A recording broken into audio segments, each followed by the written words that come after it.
सुप्रभात विद्यार्थी मित्रांनो, सुहास सर तुमचं ऑनलाईन क्लासमध्ये स्वागत करतो. मित्रांनो, आज आपण एकाच शब्दाचे भिन्न शब्द म्हणजे वेगवेगळे अर्थ असणारे शब्द पाहणार आहोत. जसं आपण मग पाठामध्ये पाहिलं होतं की मान शरीराचा एक अवयव आणि मान म्हणजे सन्मान, जीवन, आयुष्य, पाणी असे जे शब्द आहेत त्याच प्रकारचे शब्द आपल्या अभ्यासाचे आहेत. तर काळजीपूर्वक बघा. हे आहे प्रकरण एकाच शब्दाचे भिन्न अर्थ. म्हणजे एका शब्दाचे काय भिन्न अर्थ म्हणजे वेगवेगळे अर्थ, जे 2 ते 3 अर्थ असणारे अनेक शब्द मराठी भाषेमध्ये आहेत. एकाच शब्दाचे वेगवेगळ्या अर्थाचे शब्द मराठी भाषा आहेत. उदाहरणामध्ये आपण बोट या शब्दाचं बघितलं तर बोट हाताचं बोट एक आहे आणि बोट नाव आहे, छोटी पाण्यामध्ये तरंगणारी. 2 अर्थ होतात. अशाच शब्दांचा वाक्याच्या संदर्भात अर्थ काढावा लागतो. म्हणजे वाक्यानुसार त्या शब्दाचा अर्थ येतो. माझे बोट दुखत आहे, माझे बोट दुखत आहे. तर बोट दुखत आहे म्हणजे काय होते? एक शरीराचा अवयव आहे बोट. माझी बोट पाण्यावर तरंगत आहे. बोट हे काय आहे? वस्तू आहे, नाही ना. वरील 2 वाक्यामध्ये बोट या एका शब्दाचा अर्थ वाक्याप्रमाणे काय आहे? वेगवेगळा आहे. असे 2 किंवा अधिक अर्थ सांगणारे शब्द त्याचे अर्थ पुढे दिलेले आहेत. ते काळजीपूर्वक वाचा, समजून घ्या आणि परीक्षेत सुद्धा विचारले जाऊ शकतात असे प्रश्न. अनंत, मर्यादित, परमेश्वर, अंग, शरीर किंवा बाजूने किंवा कलाने, आस, इच्छा, गाडीच्या 2 चाकाला जोडणारा कणा, ऋण, कर्ज, उपकार, वजाबाकीचं चिन्ह, ओढा, पाण्याचा लहान प्रवाह, मनाचा कल, कर्ण म्हणजे कान, अंकाने काटकोन, त्रिकोणातील काटकोनासमोरील बाजू, महाभारतातील दानशूर एक पात्र किंवा योद्धा, कर, हात, सरकारी सारा, कळ, वेदना, भांडणाचं कारण. ही अशी अनेक शब्द आपल्याला आहेत, ती अभ्यासायची. त्यानंतर आपण पुढे पाहू, प्रश्न कोणत्या स्वरूपामध्ये कसा विचारला जातो. अधोरेखित शब्द ज्या अर्थाने वापरला आहे त्या अर्थाच्या शब्दाच्या पर्यायी क्रमांकांचं वर्तुळ रंगवा. अधोरेखित म्हणजे काय? अंडरलाईन केलेला शब्द. संध्याकाळचा मंद वात आनंद देतो. मंद वात आनंद देतो. मंद वात म्हणजे काय? वात म्हणजे वारा. समयी घातली जाते ती वातच आहे. मंद वात आनंद देतो. वात म्हणजे इथं काय आहे? वारा. म्हणून तेच उत्तर आपल्याला लिहायचं आहे. कर या शब्दाच्या पुढीलपैकी कोणता अर्थ नाही? प्रश्न काय सांगतो? कर या शब्दाचा अर्थ असणारा कोणता शब्द नाही? हात, सारा, करणे, काम. हात म्हणजे कर होतो, सारा म्हणजे कर होतो, करणे कर आणि त्याच्या पुढे आहे काम. म्हणजे काम हा शब्द अर्थ नाही, म्हणून ते उत्तर आहे. अशा प्रकारे आपल्याला अनेक प्रश्न विचारले जात असतात. त्या संदर्भामध्ये तुम्हाला अभ्यास करायचा आहे. पोहण्यासाठी खोल पात्रात जाऊ नये. पात्र म्हणजे काय हो? भूमिका, बरोबर आहे. पात्र घेतलात. भांड्याला पात्र म्हणतात, नदीच्या प्रवाहाला पात्र म्हणतात, पण तलावाला पात्र म्हणत नाहीत. म्हणून तलाव हा पाहण्यासाठी शब्दार्थ वापरला. म्हणजे नदीच्या प्रवाह म्हणजे पात्र. पोहण्यासाठी खोल पात्रात जाऊ नये म्हणजे नदीचा प्रवाह हे उत्तर आहे, हे आहे. ओके, असे प्रश्न आपल्याला विचारले जात असतात. त्यानंतर जोड शब्द काही विचारले जात असतात. जोडीने येणाऱ्या शब्दांना जोड शब्द असं म्हणतात. उदाहरणामध्ये दंगा, मस्ती, गारेगार, काम, धाम, पुरणपोळी, गूळ, धोड असे शब्द आहेत. ते शब्द आपल्याला बघायचे आहेत. एका शब्दाची पुनरावृत्ती होऊन म्हणजे एका शब्द दोनदा जोडून तयार झालेले शब्द. कटकट, वटवट, पटपट, झटझट, गरगर, भरभर, मटमट, घटघट हे असे शब्द आहेत. हे खूप सोपे आहेत, फक्त मला मनातून अभ्यास करणं आवश्यक आहे. समजून घेतले की खूप सोपं आहे.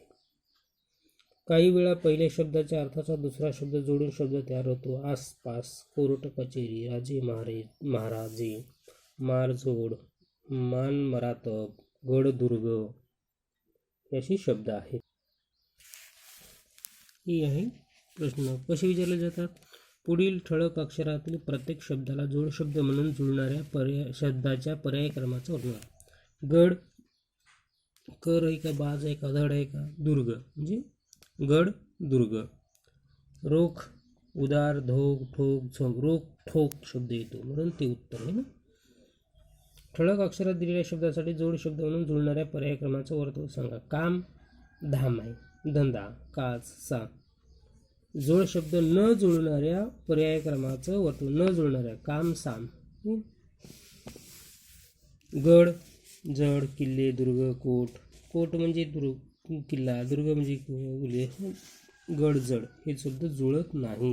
प्रश्न नीट वाचला की आपल्याला लक्षात येऊन जाईल. हे प्रश्न आहेत.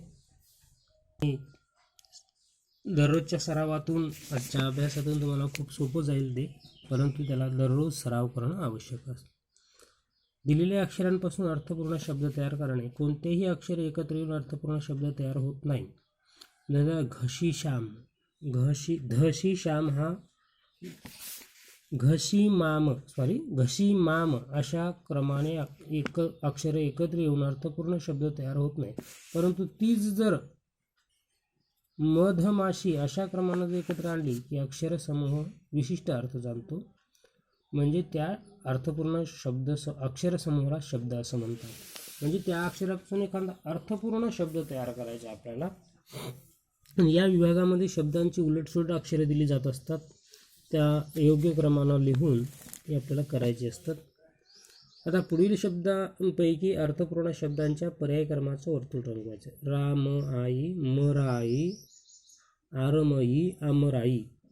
पहिल्या 3 पर्यायात अर्थपूर्ण शब्द नाहीत. चौथा पर्याय अमराई हा अर्थपूर्ण असल्यानं 4 हे उत्तर आहे. पुढील दिलेल्या 4ही पर्यायात विस्कळीतपणे अक्षरे दिली आहे. त्यापैकी योग्य क्रम जुळून गणपती या अर्थाचा शब्द तयार होतो. त्याचं योग्य पर्याय क्रमांकाचा होतो. गणपती कुठे दिसायला आपल्याला? वसुंधरा आहे. धसुराव वसुंधरा होते. नकदीर, दिनकर हा शब्द होतो. नजवरा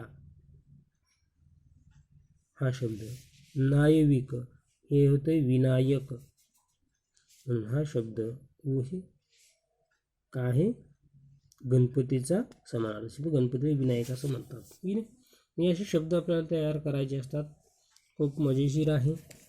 नंतर भरपूर शब्द आहेत असे. व्यवस्थितशीर अभ्यास करा. हे शब्द आहेत. ठीक, तुमच्याकडे पुस्तकं आहेत. तर सामान्य ज्ञानामध्ये काय, आपण आतापर्यंत मराठी व्याकरणाची माहिती घेतली, भाषांची आणि इतर संदर्भातली माहिती पाहिली. सामान्य ज्ञान आपल्याला माहीत करून घ्यायचं आहे. त्या सामान्य ज्ञानावरही परीक्षेमध्ये काही प्रश्न विचारले जात असतात. या संदर्भात काही याद्या दिलेल्या आहेत, त्या सतत वाचा, लक्षात ठेवा. न्यूजपेपर वाचला पाहिजेत, बातम्या ऐकायच्या. हे सामान्य ज्ञानामध्ये तुमचं ज्ञान वाढतं. इतरही पुस्तकं वाचली पाहिजेत. त्यानंतर बघूयात थोर व्यक्तींची संबोधने, म्हणजे त्यांना वेगळ्या नावानं काय बोललं जातं. मोहनदास करमचंद गांधी यांना महात्मा असं संबोधलं जातं. ज्योतिबा फुले यांना महात्मा असं म्हटलं जातं. बाळ गंगाधर टिळक यांना लोकमान्य निरूपण. जवाहरलाल नेहरू यांना पंडित. दादाभाई नौरोजी यांना पितामह. रवींद्रनाथ टागोर यांना गुरुदेव. वल्लभभाई पटेल यांना सरदार. सुभाषचंद्र बोस यांना नेताजी. हे झाले त्यांचे नावांच्या समोर लावलेली संबोधने. हे असे अनेक भरपूर आहेत. तुम्हाला लोकनायक आहेत, जनतेचा राजा आहे, रयतेचा वाली आहे, असे अनेक आपल्याला हे लावलेले असतात. तसे बघू. आता थोर महत्त्वाच्या घोषणा. आता त्यांनी काही घोषणा दिल्या होत्या. आता तुम्हाला सगळ्यात महत्त्वाची घडी सुभाषचंद्र बोसनी जेव्हा भारत स्वातंत्र्य करण्याच्या काळामध्ये स्वातंत्र्याच्या काळामध्ये घोषणा दिली, तुम मुझे खून दो मैं तुम्हें आझादी दूंगा. जय जवान जय किसान. आता काय म्हणेल, आता काय म्हणतील जवान, तुम मुझे मोबाईल देऊ मैं तुम्हें वायफाय दूंगा, की नाही. म्हणजे त्यावेळेसची परिस्थिती काय ती, स्वराज्य हा माझा, तुम मुझे खून दो मैं तुम्हें आझादी दूंगा. लोकमान्य टिळकांची कोणती घोषणा होती, स्वराज्य हा माझा जन्मसिद्ध हक्क आहे, तो मी मिळविणारच. पंडित नेहरूंनी काय सांगितलं, कोणती घोषणा दिली, आराम हराम है, ज़्यादा आराम करना नहीं, पढ़ाई ज़्यादा करना है अभी. स्वराज मेरी झांसी नहीं दूंगा, रानी लक्ष्मीबाई, मेरी झांसी नहीं दूंगी. लाल बहादूर शास्त्री, जय जवान जय किसान. अटल बिहारी वाजपेयींचं जय जवान जय किसान जय विज्ञान. या अशा घोषणा आहेत त्यांच्या, ह्या घोषणाही तुम्हाला लक्षात ठेवायच्या आहे. त्यानंतर राष्ट्रीय दिनविशेष. आता राष्ट्रीय दिनविशेष काय, आपला प्रजासत्ताक दिन कधी होतो, 26 जानेवारीला. 15 ऑगस्ट कधी होतो, 15 ऑगस्टला. स्वातंत्र्य दिन कधी होतो, 15 ऑगस्टला. हुतात्मा दिन 30 जानेवारी. हे तुम्हाला मी वर्गामध्ये शिकवलेलं आहे. ओके. सुप्रसिद्ध व्यक्ती, अब्दुल कलाम शास्त्रज्ञ, लता मंगेशकर गायिका, अमिताभ बच्चन अभिनेता, सचिन तेंडुलकर क्रिकेटपटू, अण्णा हजारे समाजसेवक, रवींद्रनाथ टागोर कवी, जनगण मन राष्ट्रगीत लिहिणारे कवी, पी.व्ही.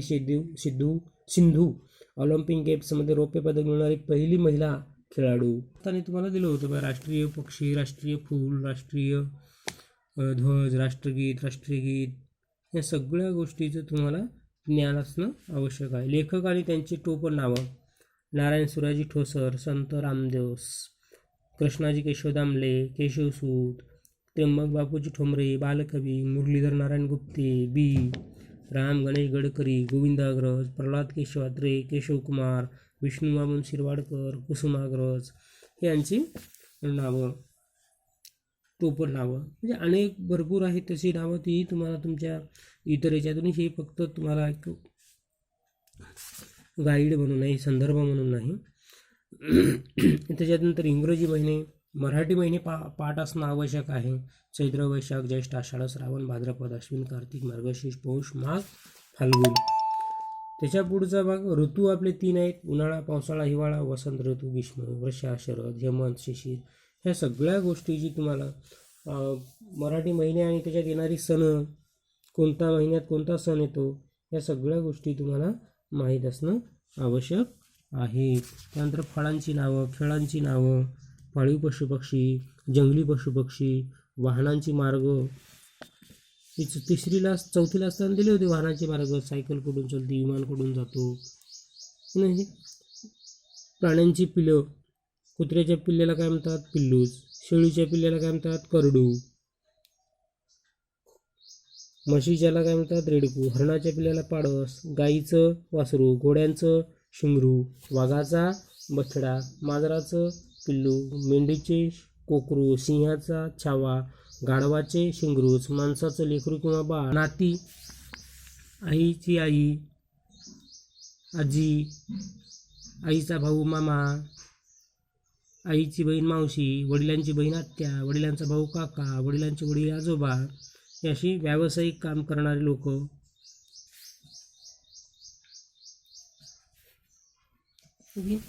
प्रश्न कसा विचारतात, आता उदाहरणामध्ये पाहूत, योग्य पर्याय निवडा, त्याच्या पर्याय क्रमांक होतो. भारताचा राष्ट्रीय पक्षी म्हणून कोणाला मानलं जातं, पोपटाला, गरुडाला, चिमणीला, मोराला, मोर. म्हणून पर्याय द्यायचं, उत्तर आपल्याला सर्कल करायचं आहे. ओके. हे आहे आपलं.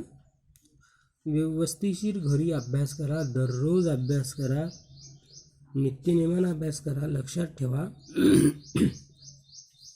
वेळ भरपूर आहे आपल्याकडे अभ्यास करायसाठी. फक्त आराम, पंडित नेहरू यांची जी घोषणा आपण ऐकली, आराम हराम आहे, ती आहे, तिचा वापर करून अभ्यास करा. जास्त आराम करू नका, अभ्यासात वेळ द्या. ओके. धन्यवाद.